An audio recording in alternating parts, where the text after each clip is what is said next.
మీరు ఎప్పుడైనా ఒక విషయం జ్ఞాపకం పెట్టుకోండి, లోకంలో తెలిసున్నవాడు తెలియనివాడు ఎవరైనా ఆరాధించేది ఎవరినంటే అమ్మవారిని ఆరాధిస్తారు తప్ప మిగిలిన రూపాలను ఆరాధించారు.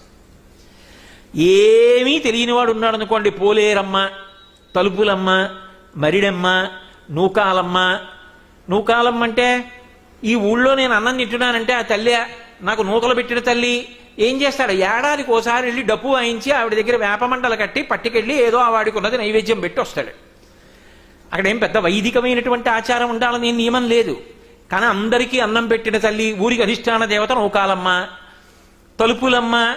తలుపులు వేసేసాను అనుకోండి, లోపల బయటికి వెళ్ళవు, బయటికి లోపలికి రావు. లోపలున్న అలక్ష్మి బయటికి వెళ్ళిపోవాలి, బయట నుంచి యోగం కలగాలి, నాకు మనవడు కావాలి, నేను శుభవార్త వినాలి కదూ, ఆ శుభం నాకు మనవడు రావాలి లోపలికి.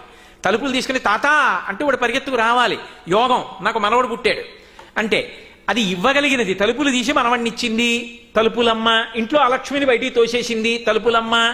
పోలేరమ్మ, ఆసురీ శక్తులు ఊళ్ళో తిరగకుండా ఆవిడ తిరుగుతుంటుంది. ఇప్పటికీ కాశీపట్నంలో వారాహి తిరుగుతుంది, తెల్లవారుజామున తలుపులు వేసేసి పూజ చేసి తలుపులు వేసి వెళ్ళిపోతారు పడుకుంటుందని.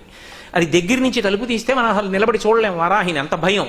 అందుకని మేడెక్కి మేడ నుంచి కన్నంలోంచి చూస్తారు వారాహిని. కాశీపట్నంలో తిరుగుతుంది ఆవిడ. కాబట్టి వారాహి ఇలా ఆ తల్లి పోలేరమ్మ. ఇంకో చోట మరిడమ్మ. నువ్వు అస్తమానం వెళ్ళక్కర్లేదు, ఒక్కసారి ఏడాదికి వెళ్ళి ఆవిడ దగ్గర నిలబడి ఇలా నమస్కారం చేస్తే మళ్ళీ మళ్ళీ ఇచ్చే తల్లి కాబట్టి మరిడమ్మ. అందరికన్నా ముందు ఆ ఊరు ఎవరు వచ్చారంటే ఆవిడ వచ్చింది. ఎవరో పొలం దగ్గర మొట్టమొదట ఓ ఊళ్ళో ఓ పెంకుటిల్లు కట్టుకున్నాడు. కట్టుకునే ముందు ఏం చేశాడంటే ఎందుకైనా మంచిది ఒక్కడనే ఉండాలని భయం వేసి ఓ రాయి తీసుకొచ్చి అక్కడ పెట్టి దానికి కాస్త పసుపు రాసి కాస్త బొట్టెట్టి ఓ కొబ్బరికాయ కొట్టి అక్కడ పసుపు కుంకం వేసి నాతో పాటుగా అమ్మ కూడా ఈ ఊరు వచ్చింది, ముందు ఆవిడే వచ్చింది, నేను వచ్చానన్నాడు. తర్వాత 10 గడపలు వచ్చాయి, 100 గడపలు వచ్చాయి, 1000 గడపలు వచ్చాయి. ఎవరు శుభలేఖ పెట్టినా అక్కడే పెట్టారు. పెద్దింటమ్మ, పేరంటాలమ్మ, ఆవిడే పెద్ద పేరంటాం, ఆవిడే పెద్దమ్మ, ఆ ఊరికి వచ్చిన పెద్దమ్మ ఆవిడే. ఇప్పుడు మీరు చెప్పండి, చదువు రానివాడి దగ్గర నుంచి సామాన్యుడి దగ్గర నుంచి ఎవరిని ఆరాధన చేస్తున్నారు? ఆవిడ్నే.